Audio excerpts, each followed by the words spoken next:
বিসমিল্লাহির রহমানির রহিম। আসসালামু আলাইকুম।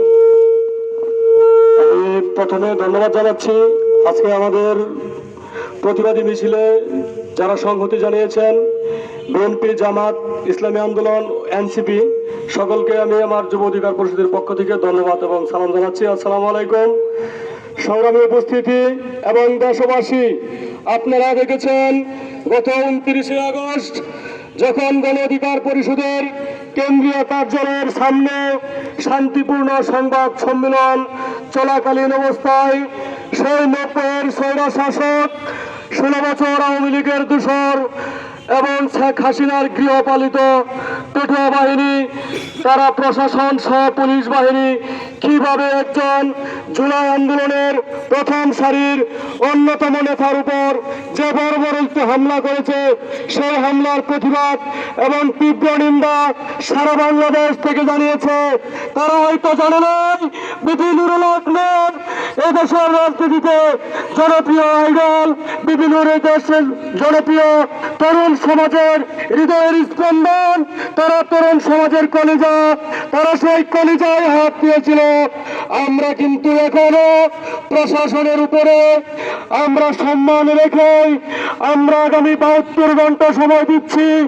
যদি আগামী 72 ঘন্টার মধ্যে এই মিডিয়ার সামনে আমরা প্রকাশ্যে দেখেছি কে বা কারা আমাদের গণনেতা নুরুল হক নূর ভাইয়ের উপর যে হামলা করেছে, তাদেরকে এখনো পর্যন্ত কোনো গ্রেপ্তার করে নাই, বিচারের মুখোমুখি করে নাই।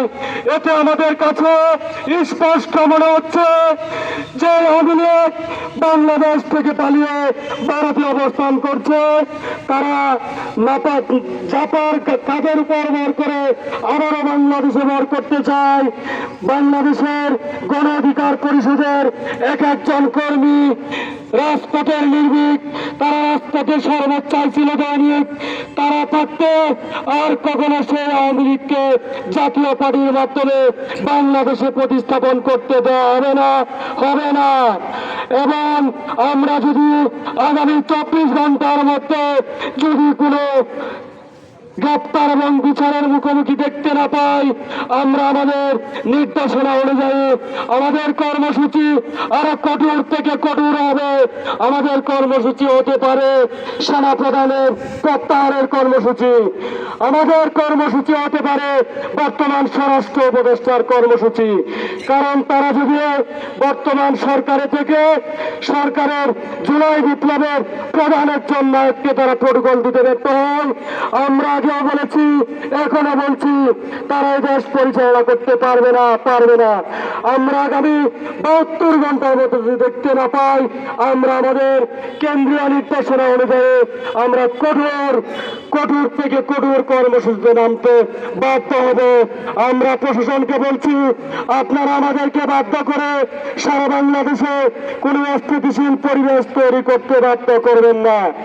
বিপিনুরুল হক নূর এদেশের রাজনীতি দেখতে তাকে আঘাত করার পর হয়তো আপনারা টের পেয়েছেন সারা বাংলাদেশের বিপ্লবী জনতা, বিএনপি সহ বিএনপি সহ জামাত, ইসলামী আন্দোলন, সারা বাংলাদেশের যতগুলো নিবন্ধিত দল ছিল জুলাই আন্দোলনের পক্ষে, প্রত্যেকেই কিন্তু মাঠে নেমেছে। আমরা আওয়ামী লীগের প্রশ্নে 5 তারিখের আগে আমরা যে মনে করছিলাম যদি আবারও সে আওয়ামী লীগ নিয়ে দেশের মাটিতে এই ধরনের কোনো কিছু আমরা গন্ধ পাই, আমরা সকলেই দেশের স্বার্থে, দেশের সার্বভৌমত্বের স্বার্থে, স্বাধীনতার স্বার্থে আওয়ামী লীগ ফেরানোর বিপক্ষে আমরা সকলে এক, আমরা ছিলাম, আমরা থাকবো। জনতার অধিকার আমাদের অঙ্গীকার, দেশ হবে জনতার। আজকে আমাদের কর্মসূচি এখানে সংক্ষিপ্ত ঘোষণা করছি। ধন্যবাদ সকলকে।